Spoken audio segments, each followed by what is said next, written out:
age-old question that for some reason people can't figure out today. How strong is Naruto Uzumaki? Naruto Uzumaki, born in the Hidden Leaf, and the boy who was prophesied to bring peace, is actually a destructive monster.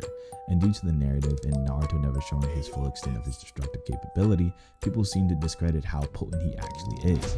First, we must understand that chakra is the balance between your body, and what you produce with it is the measurement of your power. See, as we know, spacetimes and separate spacetimes are two separate things. With the spacetime being 3 dimensions we move through, length, width, height, and separate spacetimes being that, but usually different, a self-contained universe or region of spacetime that isn't directly connected to ours.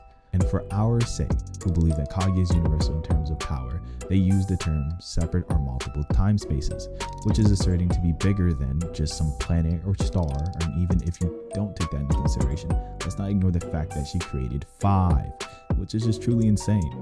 That being said, this would get her to solar, to universal in terms of power, and with me obviously being on the uni side of things. But if you think otherwise, the low ball would be solar system. Now, how does this apply to Naruto?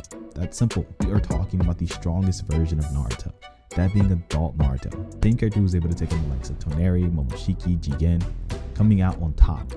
Let's not forget, he one-tapped Toneri. Now don't think I'm gonna just stop there with my evidence. No, there's more to back it up.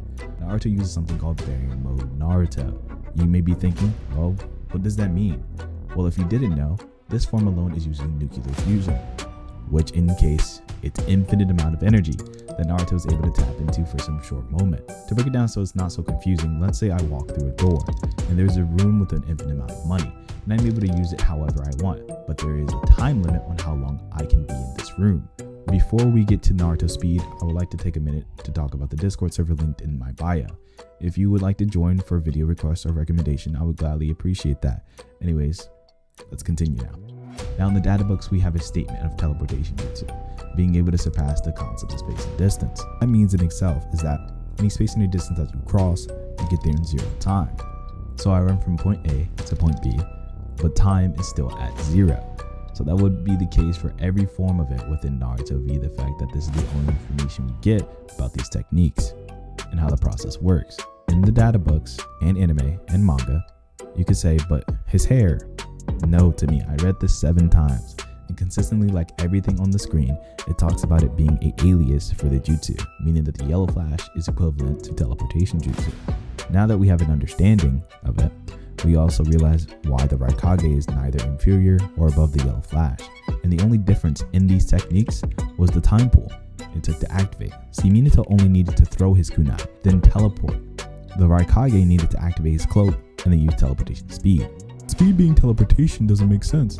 That's a thing within their verse, stated by Karin and confirmed by others. Naruto is directly compared to the Yellow Flash through his raw movement speed, which would mean, I'll give you time.